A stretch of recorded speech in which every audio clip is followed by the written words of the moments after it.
अब बच्चों देखो आप इधर 7th क्वेश्चन। एक बच्चों सपोज करो रेस कोर्स पे खड़े हो और ये इलिप्स के शेप में है बच्चों, रेस कोर्स इलिप्स की शेप में है और यहां पर तुम खड़े हो पी पॉइंट के ऊपर, क्लियर, पी पॉइंट पर तुम खड़े हो,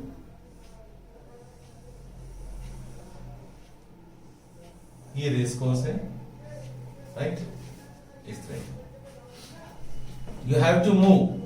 और कैसे मूव करना है कि तुम्हारा यहां पर फोकस पॉइंट के ऊपर ना 2 फ्लैग पोस्ट है, फोकस पॉइंट पर है नहीं, 2 flag post from him is always 10 meter. Race course पे है, रेस कोर्स के ऊपर है फ्लैग पोस्ट, यहां पर है फ्लैग पोस्ट, यानी यहां पर आर ले लो और यहां पर तुम टी ले लो। तो ये जो है ना पी आर डिस्टेंस और P T distance, P R plus P T is equal to 10, ये तुम्हें गिवन है। And the distance between 2 flag post is 8 meter, तो ये 4 मीटर हो जाएगा और ये 4 मीटर हो जाएगा, clear, right. Find the equation of the track, find the equation of the track, find the locus भी बोल सकते हैं, find the locus of the track, right, या find the equation of the track. बस तुम्हें formula लगाना है, P point के कोऑर्डिनेट्स ले ले तो x, y, ठीक है। अब x, y ले लिया तो r के कोऑर्डिनेट्स कौन बताएगा, 4, 0, इसके कोऑर्डिनेट्स क्या होंगे, -4, 0, तो डिस्टेंस फॉर्मूला लगाना है, तो P R is equal to, मैं पहले कर रहा हूं 10 माइनस पी टी। ऐसा मैंने क्यों किया, क्योंकि यहां अंदर रूट आ जाएगा और यहां पर 10 माइनस और अंडर रूट आएगा, तो यहां पर क्या आएगा बच्चों, x -4 का whole square plus Y square is equal to x plus 4 का whole square plus y minus 0 square Y square, distance formula. अब मैं कर दूंगा स्क्वायरिंग बोथ साइड, जब मैं स्क्वायरिंग करूंगा तो रूट खत्म हो जाएगा, तो रूट जब खत्म होगा तो मैं यहां पर कर देता हूं, इसका रूट खत्म कर दो, क्या होगा बच्चों, x -4 whole square plus Y square is equal to a square plus b square, formula लगा दो आप, a square plus b square minus 2ab, तो x plus 4 whole square plus Y square, agree बच्चों, a square plus b square minus 2ab। अब मैं इसको solve करूंगा, y से y स्क्वायर से y स्क्वायर उड़ा दो, ऐसे तो x स्क्वायर भी उड़ जाएगा, तो x square plus 16 minus 8x is equal to 100 और plus x square plus 16 plus 8x यहाँ वाला और -20 और अंडर रूट में है x प्लस 4 का होल स्क्वायर और प्लस वाई स्क्वायर, क्लियर। तो x स्क्वायर भी कैंसिल हो जाएगा और ये 16 भी कैंसिल हो जाएगा, 8x को इधर लाओ -16x हो जाएगा और माइनस का 100 और माइनस का 20 और अंडर रूट, ये वाला यहाँ पर देख रहे हो ना, कैलकुलेशन समझ गए ना मैं कैसे काम कर रहा हूँ। तो इस स्टाइल से करना, बुक में इन्होंने शायद इस स्टाइल से किया ही नहीं किया, बुक में इन्होंने नहीं किया, बुक का ये वाला स्टाइल और मेरे स्टाइल में बहुत फर्क है। इन्होंने अब तो कोई बात नहीं, यहाँ लिखो सी रजिस्टर, जिसकी बुक है ना यहाँ लिखो सी रजिस्टर या सी वीडियो और रजिस्टर, कुछ भी लिख दो। मेरी कैलकुलेशन ज्यादा आसान है, उनसे ज्यादा आसान है, तुम उनकी कैलकुलेशन देखोगे ना तो मेरी ज्यादा आसान है। अब बच्चों नेक्स्ट मैं क्या करूंगा, माइनस उड़ा दो, 4 भी उड़ा दो बच्चों, 4x प्लस 25 5 और अंडर रूट, माइनस उड़ा दिया, 4 उड़ा दिया, 4 कॉमन ले लिया मैंने, ठीक है। अब बच्चों अगेन स्क्वायरिंग कर दो, जब अगेन स्क्वायरिंग करोगे तो यहाँ पर 16x square a square plus b square plus 2ab, तो 2ab हो जाएगा 50 और 200 बच्चों, 200x इज इक्वल टू 25 और यहाँ पर x square plus 16 plus 8x plus y square, कोई doubt, squaring both side, clear. वो मुश्किल है कैलकुलेशन, मेरे वाली बड़ी आसान है, देखो ध्यान से, ठीक है ना। अब बच्चों 25x स्क्वायर, इन सबको उधर लेके जाओ, ये 200 ये कैंसिल हो रहे हैं ना, यस कैंसिल हो गया, 25x² माइनस 16x², 9x², इसको उधर लेकर जाओ, और प्लस का 25y², इधर कितना आया बच्चों? 400 है ना, और इस 400 को 4 से तो होगा, इसको उधर लेके जाओ तो 225, बोलो क्लियर। अब 225 से डिवाइड करना तो x² by 25 plus y² by 9 is equal to 1। लो equation of ellipse, answer tally करो, वही है ना।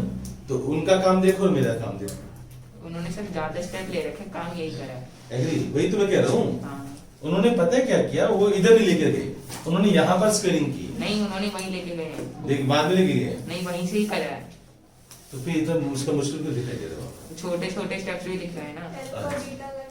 हाँ, इसलिए लंबा लग रहा है। अब ये समझ आ गया तुम्हें, क्लियर? तो इसको नोट करो जल्दी से, फटाफट नोट कर लो, जिसको भी नोट करना है करो बच्चों, करो। यस बच्चों, 8th क्वेश्चन जो है 7th हमने कर लिया। अब इसका 8th क्वेश्चन देखो आप, an equilateral triangle is inscribed in the parabola. Parabola में बच्चों ये पैराबोला है, और इसके अंदर अगर मैं इसके बेस को ऐसे ज्वाइन कर दूं, ए बी बेस को, और ये हमारा फोकस ये हो जाएगा ओरिजिन, और ये हो जाएगा मिड पॉइंट। अब an equilateral triangle is inscribed, an equilateral triangle is inscribed in the parabola, और पैराबोला की इक्वेशन है y² is equal to 4ax, where one vertex is at the vertex of parabola। यहां पर एक vertex बच्चों 0 0 है। Find the length of the sides of the parabola। It means we have to find out find the length of the sides of the triangle, sorry, find OA, equilateral triangle है ना, find OA पता चल गया बच्चों, तो OB पता चल गया, AB पता चल गया, ठीक है ना। y² equal to 4ax। तो अब बच्चों हम स्टार्टिंग कैसे करेंगे इसकी, ये 4a है ना बच्चों, ये हमारा फोकस पॉइंट होगा। फोकस पॉइंट याद करो, फोकस के कोऑर्डिनेट्स क्या थे बच्चों? क्या ये फोकस है? नहीं तो गिवन नहीं है। ऐसा भी गिवन नहीं है। हाँ, तो नहीं कह सकता मैं इसको फोकस नहीं बोल सकता क्योंकि गिवन नहीं है बच्चों। तो मैं इससे कोऑर्डिनेट्स ले लेता हूं। मान लो मैंने ले लिए k, तो m के कोऑर्डिनेट्स k, 0 तो बोल सकता हूं, ये x एक्सिस है, ये y एक्सिस है, k, 0। अब इसके कोऑर्डिनेट्स क्या होंगे बच्चों बताओ? अगर x की वैल्यू, ये पॉइंट, पहला पॉइंट तो क्या हो जाएगा, ठीक है ना। तो दूसरा क्या होगा? क्या हम ए पॉइंट निकाल सकते हैं? जल्दी कॉल लेट करना पड़ेगा उसको। लेट करना पड़ेगा उस साइड को, ये हमको। नहीं ऐसा नहीं है, कुछ ना कुछ तो होगा इसका सॉल्यूशन। पैराबोला है ना हमारे पास ये, लेट करना पड़ेगा, कोई रास्ता नहीं मेरे पास। तो फिर मैं मान लो ये ले लेता हूं, मैं इसको मैं ले लेता हूं b, राइट। तो इसके कोऑर्डिनेट्स क्या हो जाएंगे? k, b हो जाएंगे, k, b हो जाएंगे इसके, है ना। ये k हो गया, वो b होगा, k भी इस पर लाई करता है। तो एक इक्वेशन तो मैं निकाल लूंगा। इक्विलेटरल ट्रायंगल है बच्चों, एक बात बताओ, यहां से जो मैं लाइन ड्रॉ करूंगा, अगर ये 50-50 है बच्चों, तो ये 90 डिग्री हो गया, अब हो जाएगा। इन equilateral triangle OAB, OM is perpendicular to AB, पता है ना बच्चों, because both sides are equal, और परपेंडिकुलर ही बच्चों बाइसेक्ट करते हैं। ये प्रॉपर्टी है आइसोसेलेस ट्रायंगल में और इक्विलेटरल ट्रायंगल में। वन वर्टेक्स से जो हम ड्रॉ करते हैं ना लाइन, अगर वो बाइसेक्ट करते हैं तो परपेंडिकुलर है, यानी अगर वो परपेंडिकुलर है तो बाइसेक्ट करेगा, परपेंडिकुलर है तो अपोजिट साइड को वो बाइसेक्ट करेगा। और ये जितना ऊपर होता है उतना नीचे होता है, ये हमें पता ही है। तो ये मिड पॉइंट है ही, मिड पॉइंट है तो इसकी 90 डिग्री है, 90 डिग्री है तो बच्चों पाइथागोरस थ्योरम, तो पाइथागोरस थ्योरम से OA² is equal to k² plus b², OA² equal to k² plus b²। अच्छा बात बताओ, अगर ये b है बच्चों, ये b है तो 2b हो गया, तो OA भी तो 2b हो जाएगा क्योंकि इक्विलेटरल ट्रायंगल है। OA is equal to OB, ये गिवन है तुम्हें,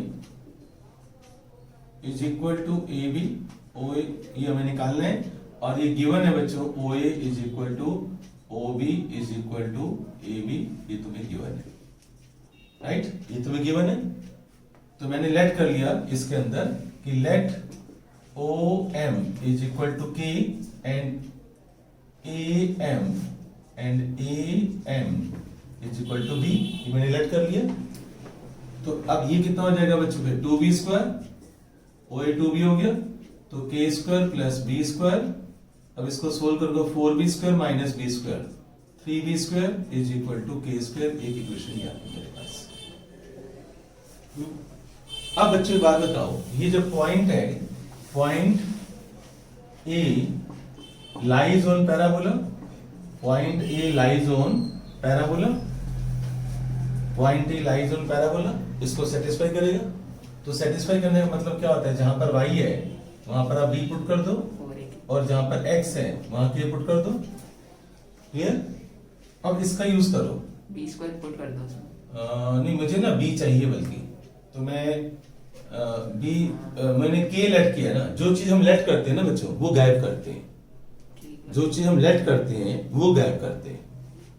तो एक काम कर सकते हैं हम, मैं यहां से k की वैल्यू निकालता हूं, b square by 4a put in equation number 1, मैं यहां पर पुट कर देता हूं 1 में।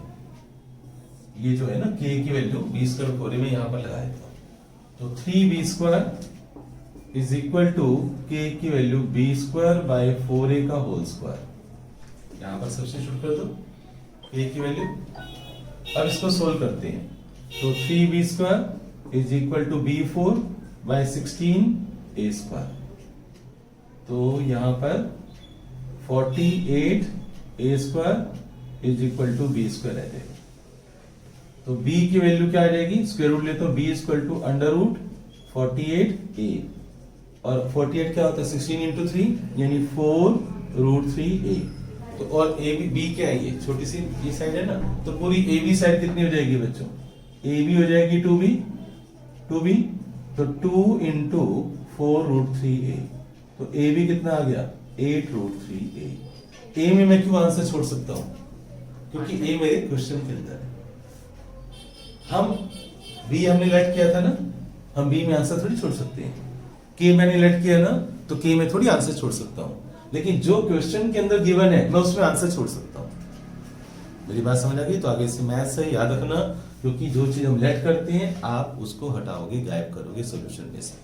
तो देखो मैंने अपना टारगेट फोकस क्या किया, मैंने फोकस ये किया कि मुझे b भी हटाना है और k भी हटाना है, क्योंकि मैंने वो लेट किया था। तो a b क्या निकाल दिया मैंने 8 रूट 3a, और a b is equal to o b is equal to o a, तो साइड्स ऑफ ट्राइंगल। तो आंसर क्या होगा बच्चों, साइड ऑफ ट्राइंगल क्या आ गई बच्चों, side of triangle, equilateral triangle, equilateral. फिर चेक करो आंसर 8 रूट 3a। समझ आ गया? तो ये मेरे कैलकुलेशन है। क्लियर? चलो इसको नोट कर लो।